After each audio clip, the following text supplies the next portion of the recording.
So June Squibb, welcome. Thanks for coming. Thank you. And for bringing Nebraska for us to see. So tell me, when Alexander Payne presented you with this role, what was your reaction? Oh, I was thrilled. I had worked with him before, and I knew he was a wonderful director.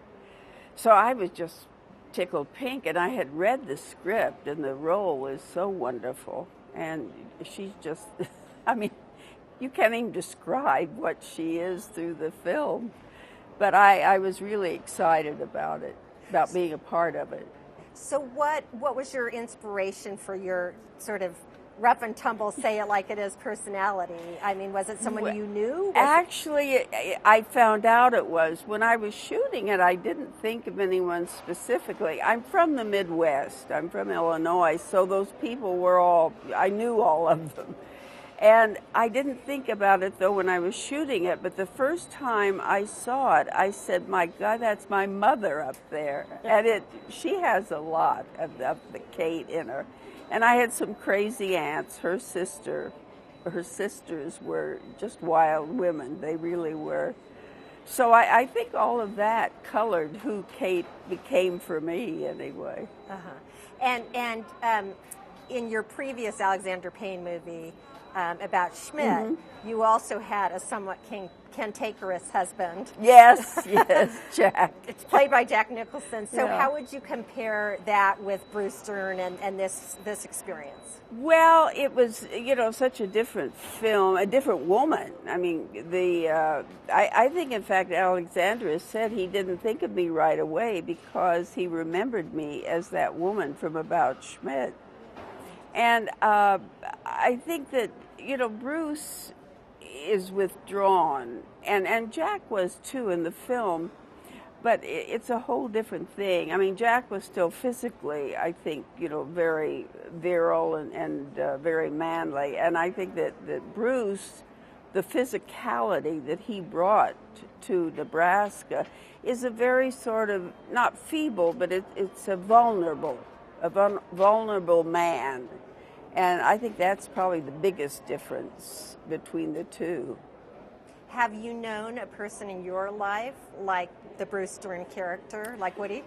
I don't think I ever have. I really don't. I sometimes thought of my father, but in truth, they're not really that much alike. I think just the age, that made me think of my own father. Mm-hmm.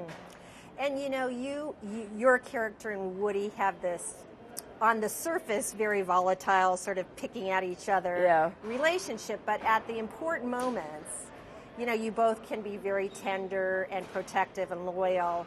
And I just wondered, was it hard to shift that emotion, or was it something you just understood? I think I understood it. I really understood that woman when I read it, but I just always felt that she loved him. It never occurred to me throughout the reading of it or the working on it or the filming of it that she did not love this man.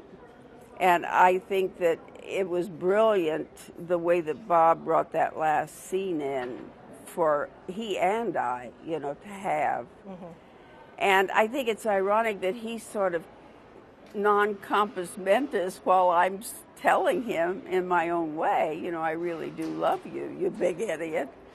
But I think that was just a glorious way to show, that despite everything, she still loves him. I think she did. And do you think he loved your character? I think so. I think the fact that they stayed together despite, and they mentioned the fact that he was in love with somebody else once and wanted to leave her. But I think when you go back to the fact that they married, probably very young, and what they've been through together, I think that they were sort of meant to stay together. Mm-hmm. So what do you hope that viewers go away, what message do you hope they take away from the movie? From the film? Yeah. Family. I think that's a big message in it. That wonderful scene we're going through the house together, the four of us, and then the silly scene with the compressor.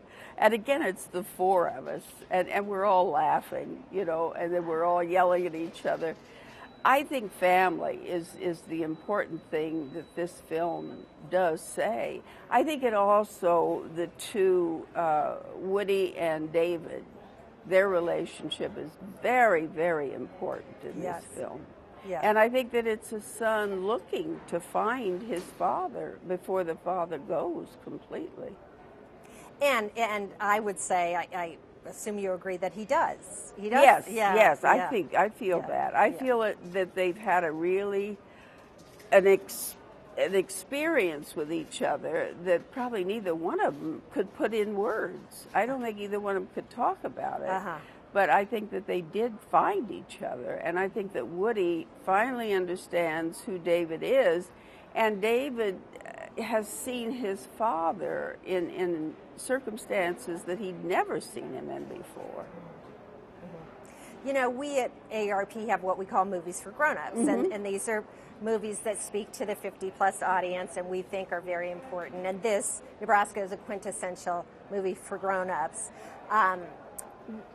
How important is it for you to be part of a movie for grownups, and how important do you think it is for filmmakers to make movies, you know, for the 50-plus audience? Yeah. Oh, well, I'm thrilled to be in the film, and then when I see it, and I see that basically, you know, you've got older people in very important roles, and I love that. I mean, that to me is grand, because I never think of age. I truly don't. But I know I am of an age that, you know, it's older. I'm an older woman. But I just love it, you know, the fact that this was written and that they produced it. And it's truly about older people. But not just older people will see it also, as you'll see tonight, and it's pretty great. The young people, it has amazed me, the way young people relate to this film. They come up to me, and I'm either their mother or their grandmother, and I know Woody is their father. So it's been an experience to be around the film and to talk to so many people that have seen it. That's great. Well, you are fabulous. Thank you. In the movie, a character none of us will ever forget. And thank you again for coming, and congratulations on a great performance. Thank you. Thank you very much. Sure.